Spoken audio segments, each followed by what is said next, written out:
Ikalawang digmaang pandaigdig, Fort Drum, isang battleship na gawa sa sementong bakal. Dito, libu-libong sundalong Amerikano, Hapon at Pilipino ang nagbuwis ng buhay. Ngayon, tahimik ang lugar, o yun ang akala natin. Dahil sa gabi, may mga boses pa ring umaalingaw-ngaw. Mga kaluluwang hindi pa rin matahimik, nakakulong sa sementong bangkay ng digmaan. Maraming salamat mga kameronoya sa walang sawang panunood at suporta. Pasensya na kung wala munang shoutout, biglaan ang upload ng video na ito. Pero bawat komento ninyo, binabasa at pinahahalagahan namin. Ngayon, tahimik ang paligid, makinig ka ng mabuti dahil magsisimula na ang kwento. El Fraile, ang mga bulong sa Fort Drum.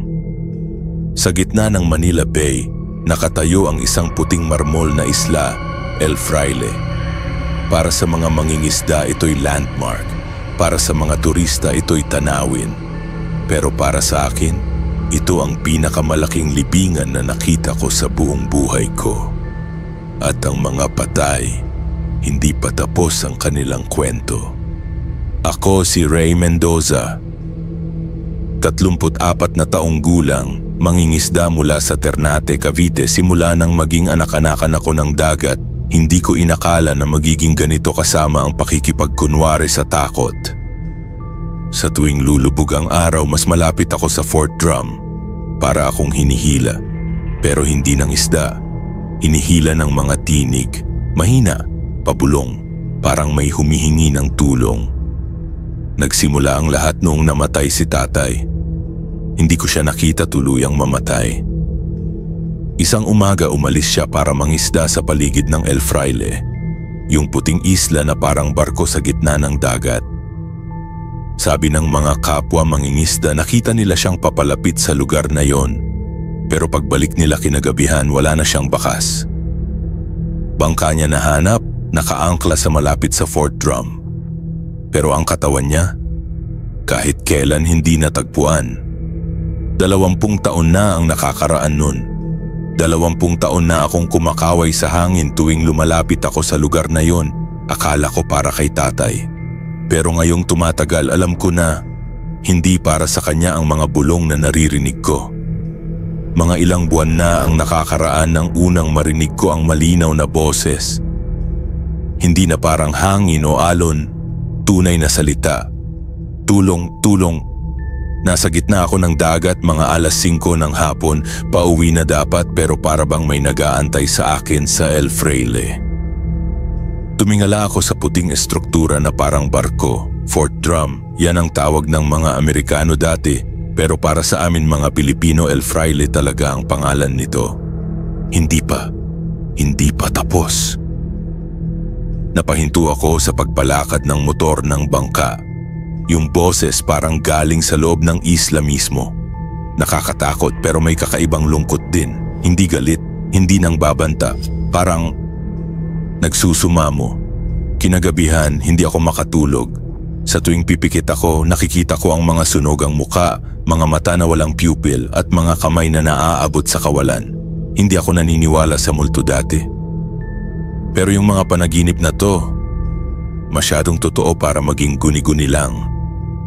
Kaya nagsimula ako mag-research. Sa internet cafe sa bayan, nag-browse ako ng mga artikulo tungkol sa Fort Drum. Nakita ko yung mga lumang larawan, panahon ng World War II, mga sundalong Amerikano at Hapon na naglalaban para sa kontrol ng Manila Bay. Fort Drum or El Fraile Island, ginawa bilang concrete battleship. Binuong buong isla, ginawang isang malaking barko na hindi makakalunod. May mga cannon, mga bunker, mga kwartong nakatagong sa ilalim. Pero sa huli, naging isang malaking libingan din. Basahin ko sa isang article, during the final assault in 1945, the entire fortress was set ablaze. Many soldiers, both American and Japanese, were trapped inside when fuel was ignited throughout the tunnels. The concrete structure became their tomb.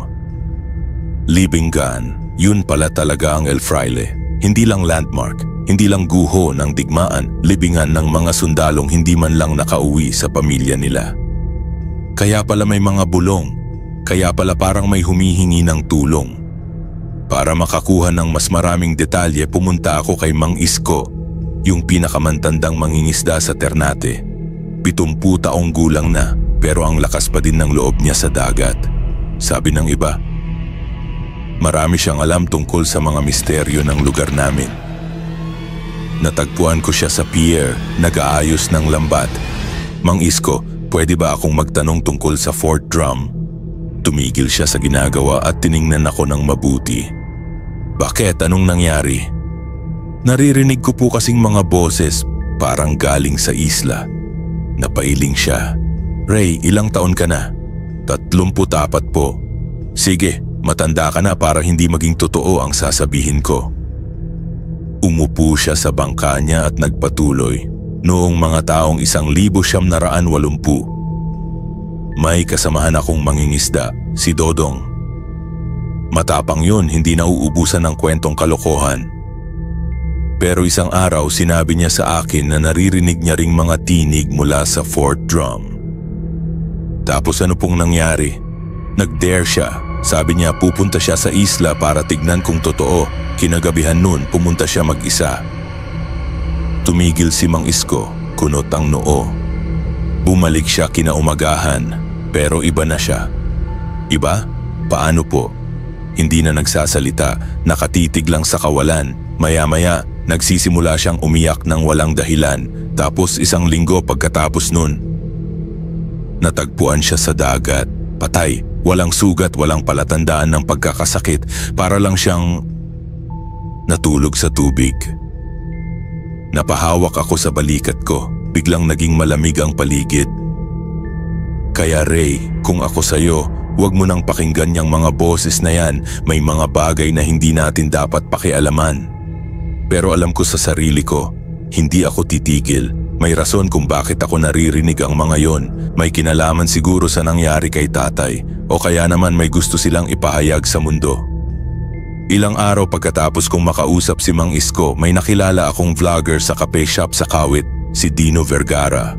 26 na taong gulang, laging may dalang camera at spesyalista raw sa mga horror content para sa YouTube at TikTok. Pre, totoo bang haunted yung Fort Drum? Tanong niya sa akin nang makita niya akong nagbabasa ng mga artikulo sa phone ko. Hindi ko alam kung haunted, sagot ko, pero may mga naririnig akong boses. Biglang naglight up ang mga mata niya. Gago, perfect. Pwede mo ba akong samahan dun para sa documentary? Sigurado akong viral yan. Medyo nairita ako sa reaksyon niya. Hindi to laruan, Dino. May namatay na dati dahil sa lugar na yan. Exactly. Kaya mas authentic yung content, hindi tulad ng mga fake ghost hunting videos sa YouTube. Nag-lean forward siya. Look Ray, hindi ako naniniwala sa multo, pero kung may mga boses talaga, ibig sabihin may scientific explanation yan. Baka wind patterns o kaya acoustic phenomenon, pero para malaman natin, kailangan nating puntahan personally. Naisip ko, totoo naman, baka nga may logical explanation. At kung may kasamahan ako, mas safe siguro. Sige, sabi ko sa huli. Pero may mga conditions ako. 3 araw kaming naghanda. Si Dino, nag-research din ng mga equipment, night vision camera, audio recorder, flashlight na may red filter para hindi masyadong nakakabulag sa dilim. Ako naman nag-prepare ng bangka at mga supplies. Pero hindi pa din ako kampante, kaya bumalik ako kay Mang Isko. Mang Isko, may favor po akong hihilinigin. Ano yon? Samahan niyo po kami sa Fort Drum. Umiling siya agad. Hindi Ray, sinabi ko na sa'yo, delikado yon. Pero po, kayo lang ang may alam sa kasaysayan ng lugar. At kung totoo yung mga boses, baka may mensahe silang gusto iparating. Baka hindi lang multo, baka mga kaluluwa na naiwan naghahanap ng kapayapaan. Tumunog mang klise pero nakita ko sa mata ni Mang Isko na nag-isip siya. May kutob ako Ray, sabi niya sa huli. Mali ito, pero may mas malaking kutob ako na kung hindi kita sasamahan, baka ikaw naman ang hindi makakabalik. Kaya nagtatlo kami. 3:00 ng hapon noong Sabado, Umalis kami mula sa Ternate papunta sa El Fraile. Malinaw ang panahon, hindi malakas ang alon at nakikita namin ang Fort Drum kahit malayo pa. Ang ganda naman, sabi ni Dino habang nire-record, para talagang barko na nakatigil sa dagat. Totoo, mula sa malayo, ang Fort Drum ay parang isang puting barko na nakatambay sa gitna ng Manila Bay. Rectangular ang hugis, may mga butas na parang mga bintana at sa ibabaw may mga remains ng dating mga cannon. Pero habang papalapit kami, iba ang nararamdaman ko. Parang may nagbabago sa hangin. Mas tahimik, walang ibon na lumilipad sa paligid. Maging ang mga isda parang umiwas sa area. "Ray!"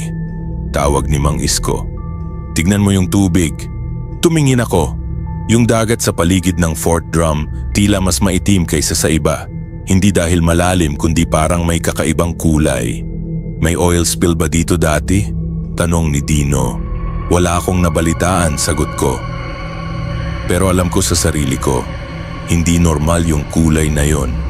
May small dock sa isang parte ng Fort Drum. Ginawa siguro noong panahon ng mga Amerikano.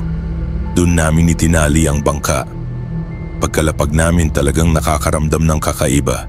Walang hangin, walang ingay, pati yung alon parang naging mahinahon bigla. Tahimik, bulong ni Mang Isko.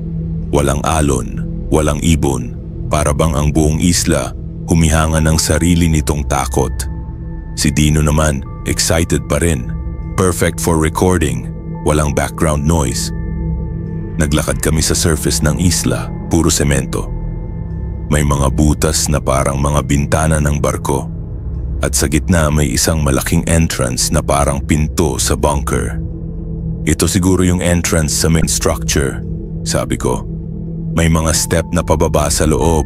Hindi makikita kung saan nagtatapos dahil sobrang dilim. Si Dino nag-set up ng camera na may night vision.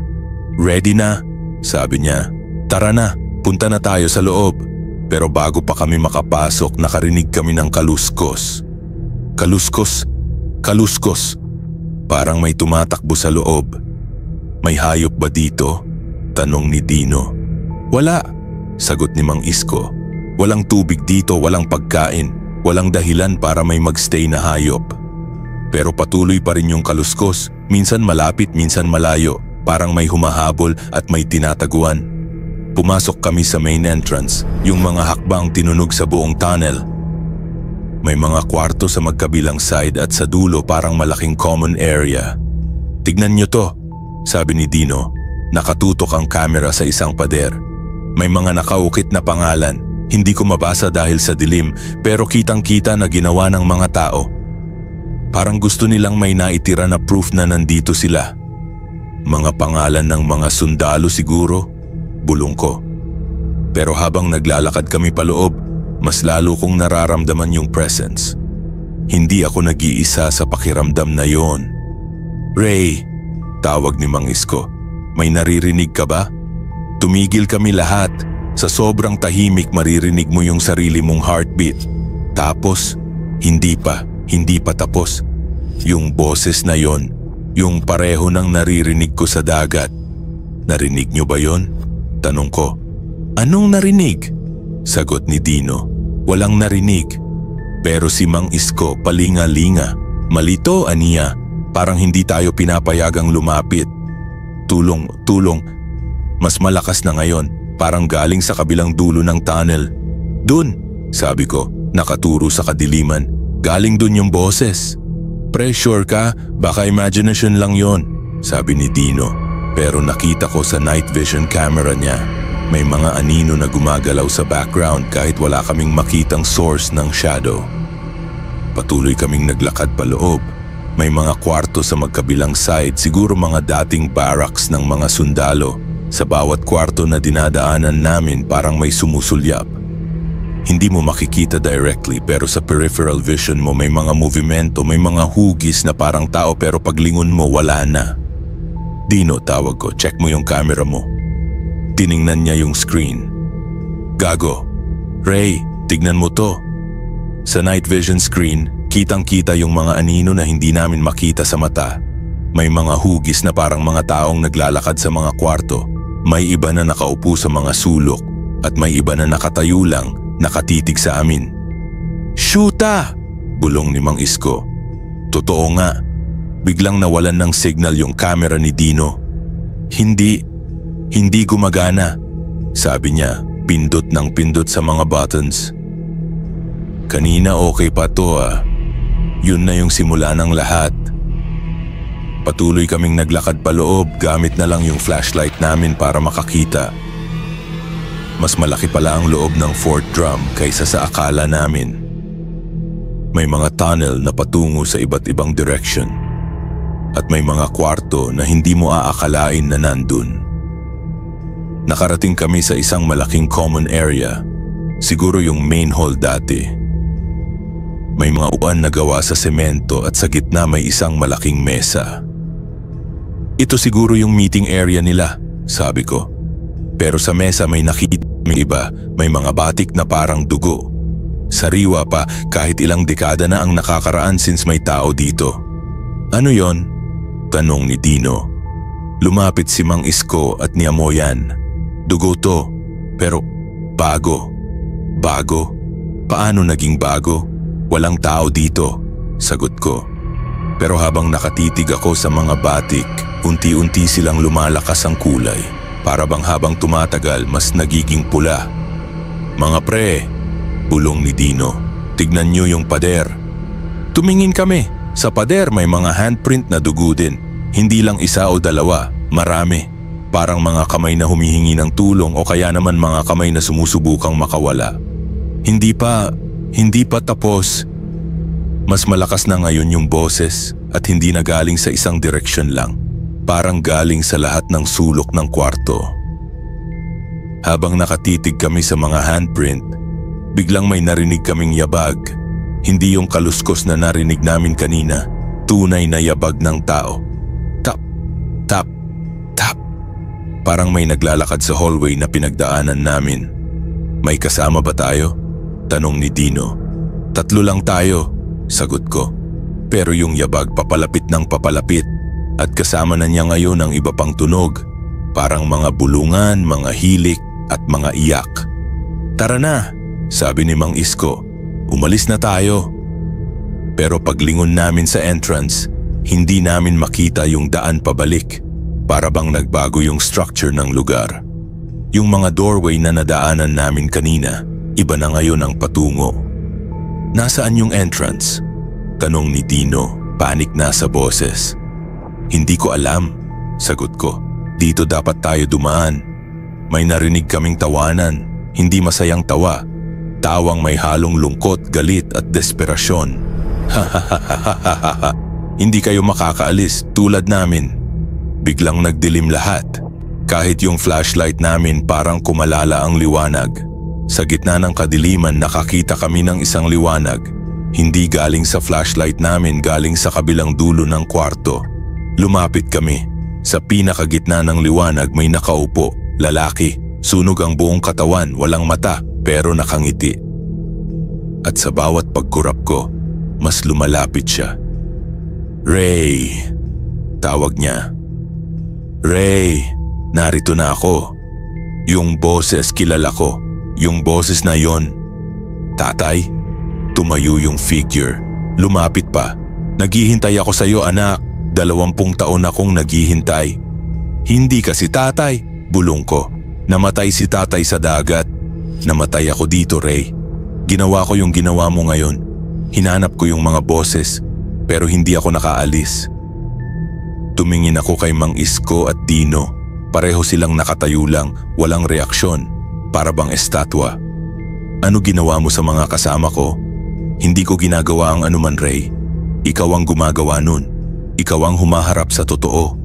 Biglang bumalik yung mga tinig, pero hindi na bulong ngayon. Sigaw na, "Tulong! Tulong! Hindi namin kaya!" Naiwan kami, nakalimutan kami. Mainit! Sobrang init. At nakita ko na yung lahat. Para akong naipadala sa nakaraan. Nakita ko yung lahat, yung huling araw ng Fort Drum noong World War II. Mga sundalong Amerikano nandun. Nagtago sa mga tunnels habang bomba-bomb sa labas. May mga Hapon din na nandun. Mga prisoners, mga wounded. Lahat sila nagtago sa iisang lugar. Tapos may sumigaw. Sunog! May sunog! Nakita ko kung paano nagsimula yung apoy. May nag-ignite ng fuel sa isang parte ng tunnel. Kumalat agad sa buong structure pero hindi lang apoy, usok din. Napakahirap huminga. Mga tao takbo dun, takbo dito pero walang labasan. Lahat ng exit na block na ng apoy o debris. Tulong, tulong, yun ang naririnig mong sigaw everywhere. May iba na sumubok mag-jump sa dagat mula sa mga windows. Pero mataas masayado. May iba naman na nag-hide sa mga kwarto, hoping na matapos yung apoy, pero hindi na natapos. Isang-isa silang namatay dahil sa usok, dahil sa init, dahil sa takot. At sa huli, tahimik na ulit ang fourth drum. Pero hindi yung tahimik na mapayapa, yung tahimik na may lamang patay. Nakita mo na, Ray, sabi ng figure na akala ko si tatay. Yun ang nangyari sa amin. Hindi lang ako, lahat kami. Tumingin ako sa paligid, nakita ko na yung iba. Mga shadow na dati kong nakikita sa peripheral vision, lumabas na. Mga sundalong sunog, mga mata na puno ng lungkot, mga kamay na naabot sa kawalan. Kayo pala yung mga naririnig ko, sabi ko. Hindi kami galit, Ray. Naiwan lang kami, nakalimutan. Gusto lang namin may makaalala. Pero bakit si tatay? Bakit mo ginagamit yung itsura niya? Hindi ko ginagamit, nandito din siya. Noong pumunta siya dito 20 taon na nakaraan, nakita niya yung totoo. Pero sa halip na takbuhin, naging parte na niya kami para bantayan ka. Bantayan ako? Bakit? Kasi alam namin na darating ka. Alam namin na ikaw ang magiging tagapagkwento namin. Biglang naging malinaw sa akin yung mga boses, yung mga panaginip, yung pakiramdam na hinihila ako sa fourth drum. Hindi para ako mamatay o makasama ko sila sa afterlife. Para malaman ko yung totoo. Para makwento ko sa mundo. Pero paano ako makakauwi kung patay na rin si tatay dito? Hindi siya namatay, Ray. Pumili siya. Naging guardian siya. Para sa araw na ito. Biglang may liwanag na kumislap sa kabilang side ng kwarto. May pinto na hindi ko nakita kanina. Yun ang daan nyo pabalik, sabi ng figure. Pero tandaan mo, Ray, hindi lahat ng multo ay galit. Yung iba, naiwan lang, nakalimutan, gusto lang nilang may makaalala. Tumingin ako sa mga kasamahan ko.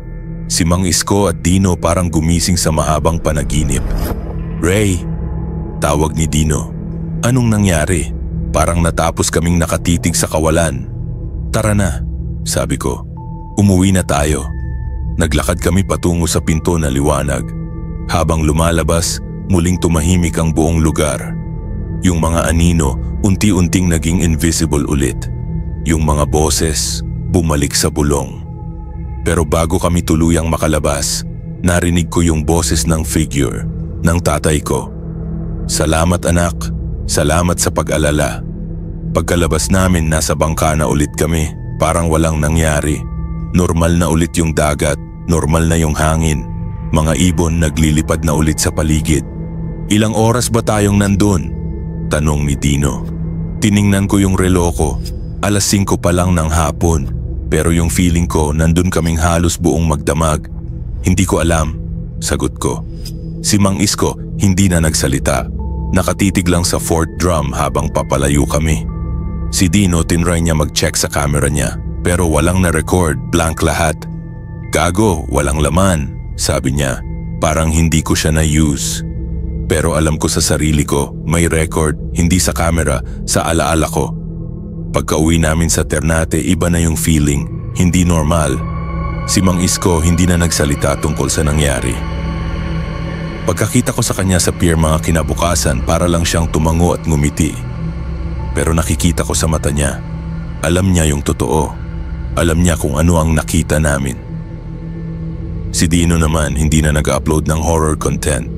Naging normal vlogs na lang, mga food trip, travel vlog, simple lifestyle content. Pero pag tinatanong ko siya tungkol sa fourth drum, parang may blurred na alaala siya.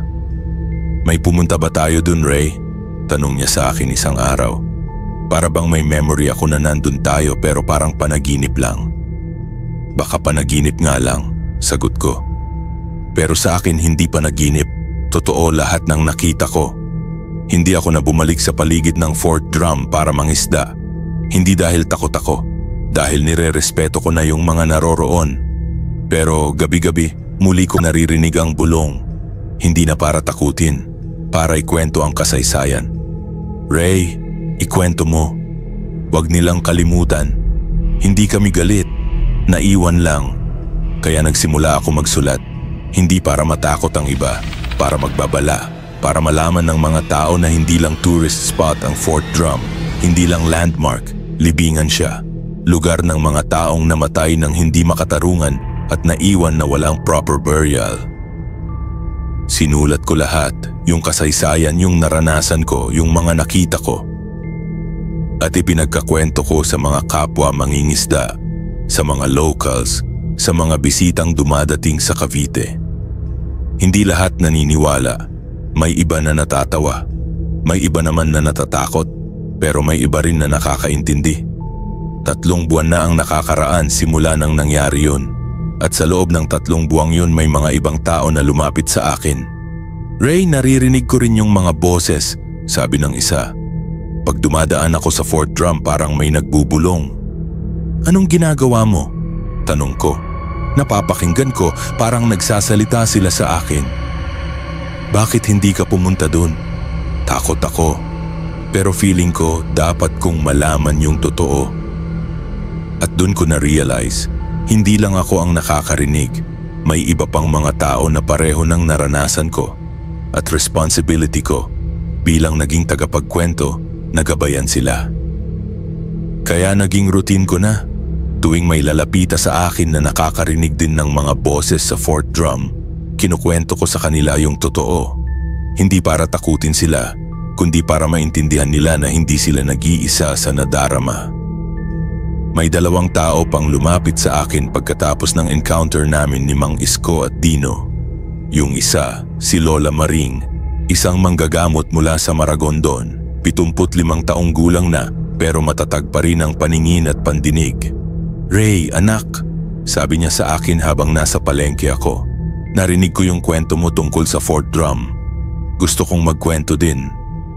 Naupo kami sa tabi ng dagat at dun niya ikwinento ang naranasan niya noon, pang 1970. Nung bata pa ako kasama ko yung mga kaibigan ko na nag-swimming malapit sa El Fraile. Alam mo Ray, normal lang sa amin noon na pumunta dun. Walang takot, walang alam sa kasaysayan. Pero habang naglalaro kami sa tubig, nakarinig kami ng mga iyak na galing sa isla. Mga iyak? Hindi yung iyak ng mga bata, yung iyak ng mga matatandang lalaki. Parang sobrang lungkot, sobrang pighati, pero hindi namin pinansin nun. Akala namin hangin lang. Tumigil siya sandali, nag-isip. Pero pagdating ng gabi, lahat kaming nag-swimming noon ay nagkaroon ng parehas na panaginip. Nakita namin yung mga sundalong nasusunog, umiiyak, humihingi ng tulong. At sa bawat gabi na sumusunod, bumabalik yung panaginip. Hanggang sa hindi na namin nakaya. Anong ginawa ninyo? Nagpunta kami sa albularyo noon sa Ternate. Sabi niya kailangan namin mag-offer ng prayer at pagkain sa mga kaluluwa sa Fort Drum. Hindi para sumamba sa kanila, kundi para ma-acknowledge namin yung suffering nila. Ginawa nila yon, at according kay Lola Maring, tumigil yung mga panaginip. Pero natuto siya na may mga lugar na hindi lang physical na presence ang nandun, may emotional at spiritual na presence din. Yung pangalawang tao na lumapit sa akin si Joel, isang Coast Guard officer na naka-assign sa Manila Bay. Sir Ray, tawag niya sa akin sa isang umaga, may gusto po akong i-share sa inyo. Kinuwento niya na several times na raw, habang nakapatrol sila sa paligid ng Fort Drum, nakakakita sila ng mga liwanag na gumagalaw sa loob ng isla. Pero wala namang tao dun. At minsan nakakakita kami ng mga figures sa mga windows, para bang may mga taong nakatayo dun nakatingin sa amin. Pero pag chine-check namin gamit ng binoculars, wala namang tao. Nagse-report kayo? Oo, pero sinasabi lang ng mga superior namin na baka reflection lang ng araw. O kaya trick of the light, pero alam namin hindi normal yung nakikita namin. At dun ko na-realize na hindi lang random na mga tao ang nakakarinig o nakakakita ng mga kaluluwa sa Fort Drum. May pattern. Yung mga taong may deeper connection sa dagat, sa lugar, o sa history ng Manila Bay, yun yung mga nagiging sensitive sa mga presensya. Pagkatapos ng mga kwentong narinig ko, naisip ko, baka may dapat akong gawin. Di lang ikwento yung naranasan ko. Baka may mas malaking responsibility ako. Kaya nag-research ako tungkol sa mga traditional ways ng paggunita sa mga namatay na walang proper burial. May nakita akong practice sa ibang kultura, yung pag-offer ng food, candles at prayers para sa mga restless spirits. Naisip ko, bakit hindi gawin yun sa Fort Drum? Kinausap ko ulit si Mang Isko tungkol sa plano ko. Mang Isko, gusto ko pong bumalik sa Fort Drum, pero hindi para mag-explore, para mag-offer ng prayers para sa mga namatay dun. Tiningnan niya ako ng mabuti. Bakit mo gagawin yun, Ray? Kasi feeling ko, yun ang gusto nila. Hindi sila galit, naiwan lang, nakalimutan. Walang nag-remember sa kanila properly, walang nagdadasal para sa kanila.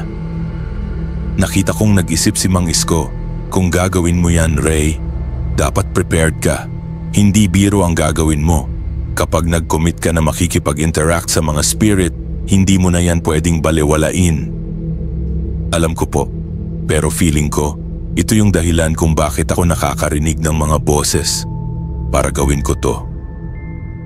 Isang buwan pagkatapos ng unang punta namin, bumalik ako sa Fort Drum. Pero ngayong beses, hindi ako nagdalang camera o recording equipment. Nagdala ako ng candles, mga simpleng pagkain, crackers, tubig at mga bulaklak. Kasama ko si Mang Isko pero si Dino hindi na sumama. Sabi niya, may iba na siyang ginagawa pero alam ko, medyo na-trauma siya sa unang experience. Pagdating namin sa Fort Drum, mas peaceful yung feeling kaysa sa unang beses. Para bang alam ng mga kaluluwa na hindi kami nandun para mag-explore o mag-sensationalize. Nandun kami para magbigay galang. Pumasok kami sa main hall, yung lugar kung saan nakita ko yung mga handprint na dugo noon. Ngayon malinis na yung mga pader, walang trace ng mga batik. Nandito kami para magbigay respeto sa mga namatay dito. Sabi ko sa ere, hindi namin kayo nais istorbohin. Gusto lang namin mag-offer ng prayers at pagkain para sa inyong mga kaluluwa. Inilagay ko yung mga candles sa gitna ng hall at sinindihan isa-isa. Si Mang Isko naman, nag-arrange ng mga pagkain sa mesa. At doon nagdasal kami, hindi formal na prayer, simpleng salita mula sa puso. Para sa mga sundalong namatay dito noong ikalawang digmaang pandaigdig, Amerikano man kayo o Hapon, Pilipino o ibang lahi, parehas kayong tao na may pamilyang nag-aalala sa inyo. Sana mahanap ninyo yung peace na hinahanap ninyo. Habang nagsasalita ako, may naramdaman akong pagbabago sa atmosphere. Hindi yung natakaot na feeling.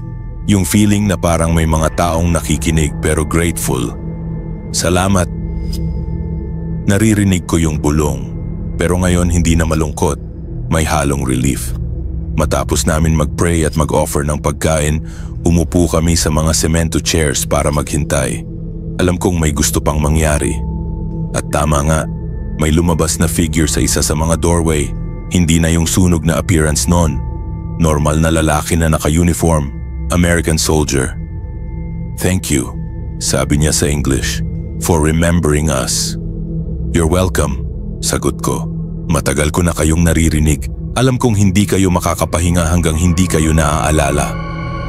Lumabas pa ang iba, Japanese soldier, mga Filipino auxiliary troops, lahat sila nakatingin sa amin na parang grateful. We've been here for so long, sabi ng American soldier, waiting for someone to acknowledge what happened, to tell our story. Sino ka? Tanong ko. Sergeant Robert Miller, 59th Coast Artillery. I was 23 when I died here. Lumabas ang isa pang figure, Japanese soldier. Watashi wa Tanaka desu, sabi niya. I was 19. I didn't want to fight, but I had no choice. At dun ko na-realize, yung mga spirits sa Fort Drum, hindi sila magkakaaway kahit galing sila sa magkakaibang side ng digmaan. Sa kamatayan, parehas lang silang mga tao na naiwan, na nakalimutan. Anong gusto ninyong gawin? Tanong ko. Just remember, sabi ni Sergeant Miller, tell people that we were here, that we died not as enemies but as young men who never made it home. And tell them, dagdag ni Tanaka, that war leaves no winners, only ghosts.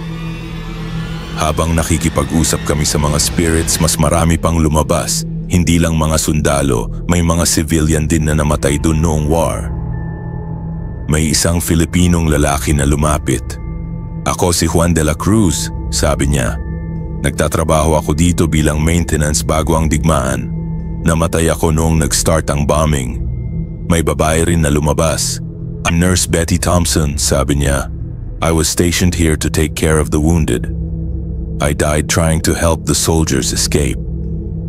At sa moment na yon, naintindihan ko yung mas malaking picture. Ang Fort Drum ay hindi lang military installation. Isa siyang small community na nabuo dahil sa war. At lahat ng namatay dun, soldier man, civilian, nurse, maintenance worker, lahat sila ay part ng iisang family na na-torn apart ng digmaan. Nagkakakilala ba kayo dito? Tanong ko. Now we do. Sagot ni Sergeant Miller. In death, we found the peace that war couldn't give us. We're not Americans, Japanese, or Filipinos anymore. We're just souls waiting to be remembered. What will happen now? Tanong ko sa kanila. Kung makakaalala na kayo ng mga tao, we can rest. Sagot ni Nurse Betty. We can move on, but we need someone to be our voice in the world of the living. Tumingin ako kay Mang Isko. Nakita ko sa mata niya na maintindihan niya yung responsibility na binibigay sa akin. Okay, sabi ko. Ako ang magiging boses ninyo. Ikukwento ko yung mga nangyari dito. Hindi para takutin ang mga tao, kundi para malaman nila yung sacrifices na ginawa ninyo. Salamat, Ray, sabi ni Sergeant Miller. But remember, this is not just about us. This is about all the forgotten souls of war. All the people who died and were never properly honored. Ano ibig ninyong sabihin? Mayroong iba pang lugar tulad ng Fort Drum, sabi ni Tanaka. Other battlefields where spirits remain. If you accept this responsibility, you're not just speaking for us, you're speaking for all the forgotten dead. Na-realize ko yung bigat ng responsibility na tinatanggap ko. Pero alam ko sa sarili ko, ito yung dahilan kung bakit ako nakakarinig ng mga boses. Ito yung purpose ko. Tatanggapin ko, sabi ko. Pero paano ko malalaman yung ibang lugar? You'll know, sagot ni Nurse Betty. The same way you knew to come here. The same way you heard our voices. Your gift will guide you. Matapos ng mahaba naming pag-uusap, nagsimula nang mag-fade ang mga spirits. Pero bago sila tuluyang mawala, may isang panghuling mensahe si Sergeant Miller. Ray, tell people about Fort Drum, but also tell them that it's a place of learning, not just fear. Tell them that history is not just about victory and defeat, it's about the human cost of conflict. At sabihin mo rin, dagdag ni Juan de la Cruz, na hindi lahat ng lugar na may multo ay dapat takasan. May mga lugar na dapat bisitahin para matuto, para mag-reflect, para maalala yung mga namatay na walang monument. Tumango ako, gagawin ko lahat. Unti-unti silang naging transparent hanggang sa tuluyang nawala. Pero hindi yung nakakatakot na pagkawala. Yung peaceful na pagkawala. Parang mga taong natapos na ang ginagawa at makakapahinga na. Naiwan kaming dalawa ni Mang Isko sa gitna ng hall. Yung mga kandila namatay na rin, pero hindi dahil naubusan ng wax. Para lang nilang sinabi na tapos na ang ceremony. Pagbalik namin sa Ternate, iba na talaga yung feeling ko. Hindi yung pagod na physical, yung pagod na emotional pero good kind of pagod. Yung feeling na natapos mo yung isang malaking responsibility. Ray! Tawag ni Mang Isko habang nagdo-download kami sa pier. Alam mo ba kung ano ang ginawa mo ngayong araw? Ano po? Hindi ka lang nagbigay ng peace sa mga kaluluwa sa Fort Drum. Nagbigay ka rin ng peace sa sarili mo. At sa amin, mga naiwan na hindi alam kung bakit may mga nakakatakot na pangyayari sa lugar na yan. Totoo, simula ng araw na yon hindi na ako natatakot tuwing dadaan ako sa paligid ng Fort Drum. Hindi dahil wala ng mga spirits dun. Dahil alam ko na ngayon kung ano sila at bakit sila nandun. At higit sa lahat alam ko na kung ano ang role ko. Nagsimula ako magkwento sa mga tao tungkol sa Fort Drum. Hindi yung typical ghost story na pangtakot. Yung educational storytelling, yung nagsasabi ng history at significance ng lugar. Sa mga fishermen sa pier, alam ninyo ba kung bakit tinawag na El Fraile ang isla na yan? At alam ninyo ba kung ilang tao ang namatay doon noong World War II? Sa mga bata sa school na naging volunteer ako na storyteller. Mga bata, may isla tayo dito sa Manila Bay na hindi lang tourist spot. Isa siyang museum ng kasaysayan. Museo ng mga taong naging hero sa panahon ng digmaan. Sa mga turista na dumadaan sa Cavite, kung pupunta kayo sa Fort Drum, dalhan ninyo ng respeto. Hindi lang yan ruins. Yan ay memorial para sa mga taong hindi na nakauwi sa pamilya nila. At sa bawat kwentong ginagawa ko, nakikita ko yung impact. Yung mga tao nagiging mas aware sa history, nagiging mas respectful sa mga lugar na may historical significance. 3 buwan matapos ng second visit namin sa Fort Drum, nagsimula na akong makarinig ng mga bagong boses. Hindi na galing sa El Fraile, galing sa ibang lugar.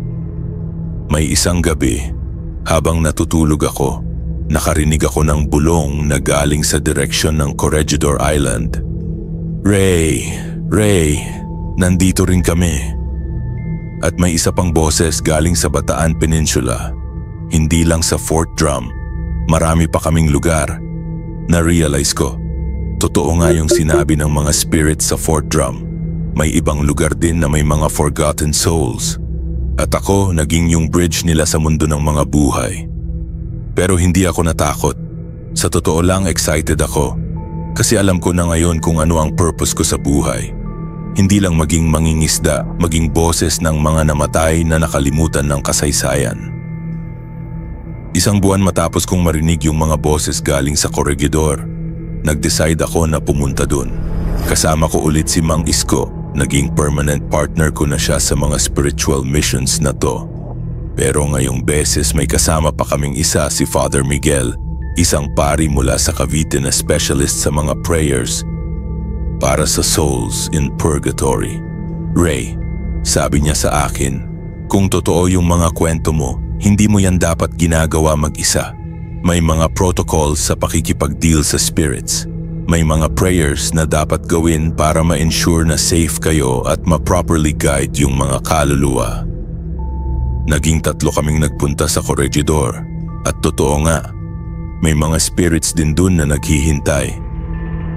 Mga sundalo na namatay sa Malinta Tunnel. Mga civilian na hindi nakatakas noong bombing. Mga nurse at doktor na namatay habang nag-aalaga sa mga sugatan. Ginawa namin yung same ritual na ginawa namin sa Fort Drum. Prayers, candles, food offerings at honest conversation sa mga spirits. At same result, nakahanap sila ng peace at ako nakakuha ng mas maraming kwento na ikukwento ko sa mga tao. Sa panahon ngayon, hindi lang sa personal na conversation nagkukwento, gumamit din ako ng social media para makapag-share ng mga kwento. Ginawa ko ang sarili kong Facebook page, ang Temekutansiks Sekipoy. Mahawang mga kwentong dagat ni Ray. Doon nag-share ako ng mga historical stories tungkol sa Manila Bay, sa mga islands, at sa mga forgotten heroes ng World War II. Hindi ako nag-focus sa horror aspect. Nag-focus ako sa educational at memorial aspect. Gusto kong malaman ng mga tao na yung mga haunted places na to ay hindi dapat takasan kundi respetuhan at bisitahin para matuto. May mga followers na naging interested din sa mga historical tours. Ginawa ko silang guide sa mga lugar tulad ng Fort Drum, Corregidor, at iba pang historical sites sa Manila Bay. Pero lagi kong sinisiguro na guided yung visits. May proper education, may proper respect protocols at may proper prayers para sa mga spirits na nandun. Habang tumatagal, hindi lang ako ang naging involved sa mission na to. Si Mang Isko, si Father Miguel at ilang mga locals na may similar experiences ay naging isang informal na group. Manila Bay Historical and Spiritual Preservation Society. Hindi official organization. Simpleng grupo ng mga taong committed na i-preserve yung memory ng mga namatay sa World War II sites sa Manila Bay area at i-provide ng peace sa mga spirits na naiwan. May mga regular activities kami. Monthly visits sa Fort Drum para sa memorial prayers. Educational tours para sa mga students at history enthusiasts. Documentation ng mga kwento at testimonies ng mga spirits. Coordination sa local government para sa proper maintenance ng historical sites. At yung pinaka-importante, continued storytelling para sa mga bagong henerasyon. Ngayong 3 taon na ang nakakaraan simula nung unang narinig ko yung mga boses sa Fort Drum. Marami na akong natutunan. Hindi lang tungkol sa mga spirits kundi tungkol sa buhay mismo. Una, yung mga taong namatay sa digmaan, hindi sila naging statistics lang. Sila ay mga taong may pangarap, may pamilya, may mga plano sa buhay na hindi na natapos. At deserve nila na maalala bilang tao, hindi bilang mga number sa history books. Pangalawa, yung takot sa mga supernatural ay madalas galing sa lack of understanding. Pag naintindihan mo yung background at ang dahilan kung bakit may mga spirits sa isang lugar, mas nagiging compassionate ka kaysa matakot. Pangatlo, may mga responsibility tayo sa mga namatay. Lalo na yung mga namatay para sa freedom natin o sa defense ng bansa natin. Hindi sapat yung mga monumento at museo. Kailangan din ng living memory ng mga taong patuloy na magkukwento ng kanilang kabanalan. Hanggang ngayon patuloy akong nakakarinig ng mga boses galing sa iba't ibang lugar sa Manila Bay. May mga bagong spirits na lumalabas, may mga bagong kwento na kailangan i-document. Pero hindi na ako nag-iisa. May mga kasama na akong ibang tao na may same calling. May mga kabataang naging interested sa historical preservation. May mga educator na nag-incorporate ng mga kwento namin sa kanilang classes. At ang pinakamasayang part, may mga pamilya ng mga dating sundalo na nakahanap ng closure dahil sa mga kwento na nai-share namin. May isang lola na lumapit sa akin after ng isang presentation ko sa Cavite. Mr. Ray, sabi niya sa akin, yung kwento niyo tungkol sa American soldier na si Sergeant Miller sa Fort Drum. Parang kilala ko yung pangalan na yan. Nag-research kami at nakita namin sa mga records. May relative nga siya na nag-serve sa Philippines noong World War II at missing in action. Hindi nila alam kung saan namatay o kung nasaan yung remains. Salamat, sabi niya sa akin habang umiiyak. Ngayong alam ko na kung nasaan si Lolo, mas makakapag-peace na din ako. Mga moments na yan ang nagpapaalala sa akin kung bakit ginagawa ko to. Ngayon habang nagsusulat ako ng kwentong to, nakatingin ako sa Fort Drum mula sa pier ng Ternate. Tahimik na siyang nakatayo sa gitna ng Manila Bay. Hindi na ako nakakarinig ng mga boses na humihingi ng tulong. Pero naririnig ko pa rin yung mga whisper na nagsasabi ng salamat. Hindi lahat ng multo ay galit. Yung iba, naiwan lang, nakalimutan. Gusto lang nilang may makaalala. At ako, si Ray Mendoza, mangingisda mula sa Ternate, Cavite. Ako na ang naging tagapagkwento nila. Hindi lang para sa Fort Drum, kundi para sa lahat ng forgotten souls ng digmaan sa buong Manila Bay. May mga bagong lugar pa akong kailangan puntahan. May mga bagong kwento pa akong kailangan marinig. May mga bagong kaluluwa pa akong kailangan tulungan na makahanap ng peace. Pero hindi na ako takot Hindi na ako nag-iisa. At higit sa lahat, alam ko na kung ano ang purpose ko sa mundong to. Sabi nila, walang buhay sa Fort Drum, pero kung ganon, sino ang bumubulong? Ngayon alam ko na, hindi buhay, mga kaluluwa, mga memorya, mga kwento na ayaw magpahinga hanggang hindi na ikukwento. At ako ang kanilang tagapagsalita sa mundo ng mga nabubuhay. Ray Mendoza, tagapagkwento ng Manila Bay. Kung sakaling mabasa ninyo ang kwentong to at mapunta kayo sa Fort Drum o sa ibang historical sites sa Manila Bay, dalhin ninyo ang respeto. Hindi yan mga tourist attraction lang, mga memorial yan. Kung marinig ninyo ang mga bulong, huwag kayong matakot, pakinggan ninyo, baka may kwento silang gusto i-share. At lalo na, huwag ninyong kalimutan ang mga taong namatay para sa freedom na meron tayo ngayon. Hindi sila mga number lang sa history books. Sila ay mga tao na may mga pamilya, mga pangarap, at mga kwentong deserve marinig. Ang Fort Drum, ang Corregidor, ang Bataan, at lahat ng ibang battlefield sa Pilipinas. Hindi lang yan mga lugar sa mapa, mga libingan yan, mga museum yan, mga lugar yan kung saan kailangan nating mag-reflect sa cost ng freedom. Kaya sa susunod na makita ninyo ang El Fraile sa gitna ng Manila Bay, alalahanin ninyo, hindi yan basta bato sa dagat. Yan ay tahanan ng mga kaluluwa na nagbigay ng buhay nila para sa kinabukasan na meron tayo ngayon. At kung marinig ninyo ang mga bulong sa hangin, makinig kayo. Baka may kwento silang gusto i-share sa inyo.